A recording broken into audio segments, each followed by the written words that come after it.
Olá, irmãos, tudo bem com vocês? A paz de Cristo para todos. Scott Hahn foi um ex-protestante que se converteu ao catolicismo simplesmente estudando, buscando sinceramente a verdade. Ele não se refugiou por trás da sua denominação cristã, mas buscou com todas as forças e com clareza intelectual a verdade em Jesus Cristo. Ele é autor de várias obras maravilhosas da teologia católica, como Banquete do Cordeiro e Todos os Caminhos Levam a Roma.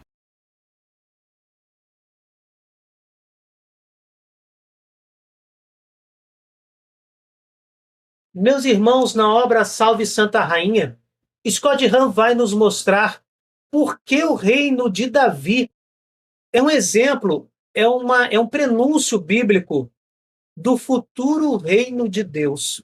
Foi exatamente o reino de Davi que deu ao antigo Israel sua visão do reino do Messias, meus irmãos.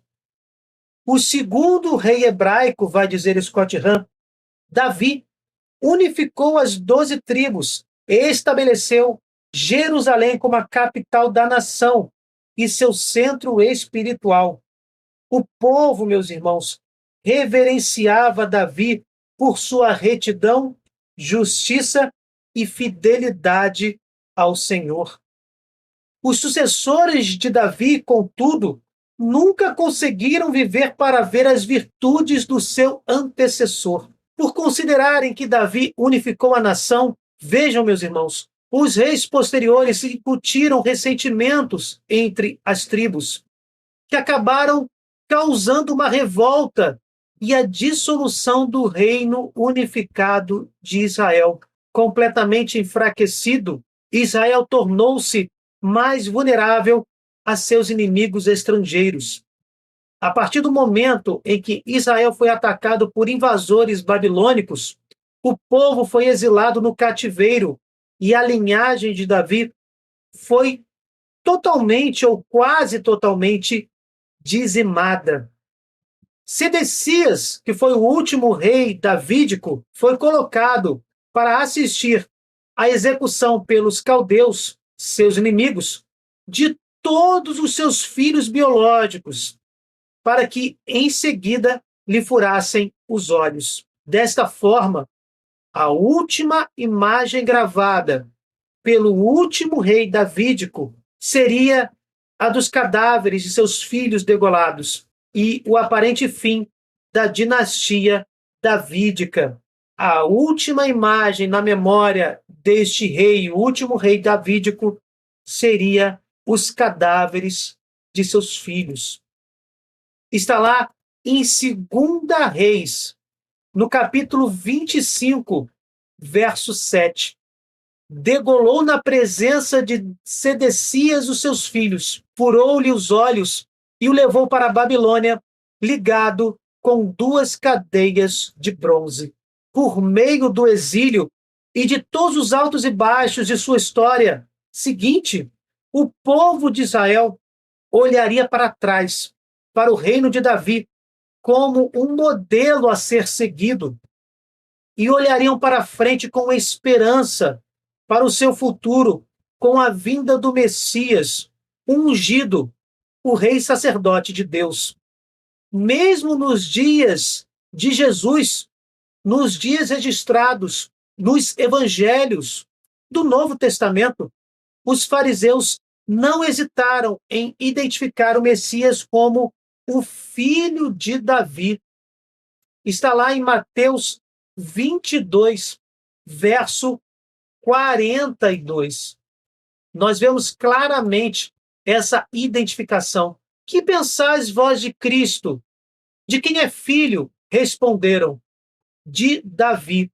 Ou seja, ainda no tempo de Jesus, depois de decorridos vários séculos, os fariseus, o povo hebreu, podemos dizer assim, esperavam o Messias como filho de Davi, pois o próprio Senhor, meus irmãos, tinha prometido a Davi que um rei em sua linhagem governaria um dia todas as nações, e ele reinaria para sempre. Esta promessa está em 2 Samuel, o segundo livro de Samuel, capítulo 7, do 12 ao 14. Deus vai dizer: eu vou levantar sua descendência depois de ti, que sairá de seu corpo, e eu confirmarei o trono do seu reino para sempre. Eu serei seu pai, e ele será meu filho. Encontramos também, meus irmãos, esta promessa mencionada no livro dos Salmos. Scott Hahn vai citar o Salmo 132, versos 11, 12 e 13. O Senhor jurou a Davi e não retirará a sua palavra.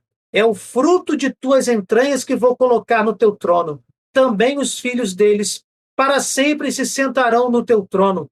Porque o Senhor escolheu Sião, ele a quis para a sua morada. É este o meu repouso para sempre. Aqui vou morar, porque o desejei.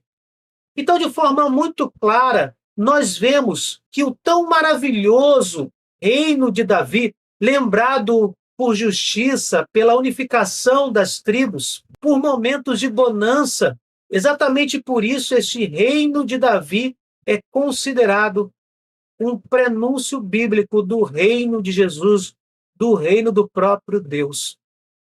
E isso é confirmado em profecias enviadas pelo próprio Altíssimo. Os profetas expressaram a combinação de nostalgia e saudade de Israel e predisseram a vinda do Messias com incrível precisão, lembrando o reino de Davi. Mesmo antes da época de Sedecias, o último rei davídico, o profeta Isaías predisse que a linhagem de Davi, linhagem do tronco do pai de Davi, Jessé, seria reduzida a um broto, um ramo, mas de cujo broto viria adiante a justiça, a morada, o Messias. Está lá em Isaías 11, 1. Um renovo sairá do tronco de Jessé, e um rebento brotará de suas raízes. Também Isaías 7, do 13 ao 14. Ouvi então, voz da casa de Davi, o próprio Senhor vos dará um sinal. Eis que a virgem conceberá e dará à luz um filho, e lhe porá o nome de Emanuel. Nós sabemos que Emanuel significa Deus conosco.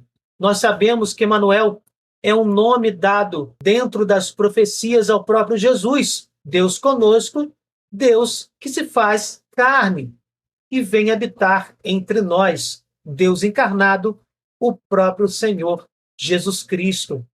Então aqui é lembrado, Scott Hahn lembra para nós a profecia de que uma virgem conceberá e darás à luz um filho. Nós na maioria das vezes, ouvimos esta profecia e não sabemos que antes desses versos tem exatamente a expressão casa de Davi. Essa profecia, além de dizer que uma virgem conceberia o Emanuel, o Deus encarnado, também vai dizer que o Messias sairia da casa de Davi. Como todas as outras promessas que vimos em 2 Samuel, no Salmo 132, por exemplo, em outras tantas profecias, como as que citamos do profeta Isaías. Por isso, meus irmãos, por isso que o reino de Davi é exemplo do futuro reino de Deus, que já começa na igreja, já é reino de Deus, mas ainda não plenamente. Esta plenitude será realizada com o retorno de Jesus em plena glória. Jesus Cristo eu creio, mas aumentai a minha fé. Jesus nós cremos, mas aumentai a nossa fé. E aí, meus irmãos, o que vocês acharam do vídeo de hoje? Deixem nos comentários a opinião de vocês, nem que seja pelo menos um amém, para aumentar a relevância do nosso canal e contribuir com isso para a evangelização das almas. Se vocês gostaram, deixem o seu like, compartilhem, cliquem no sininho, se inscrevam no canal. Fiquem com Deus, desculpem qualquer coisa e até o próximo vídeo.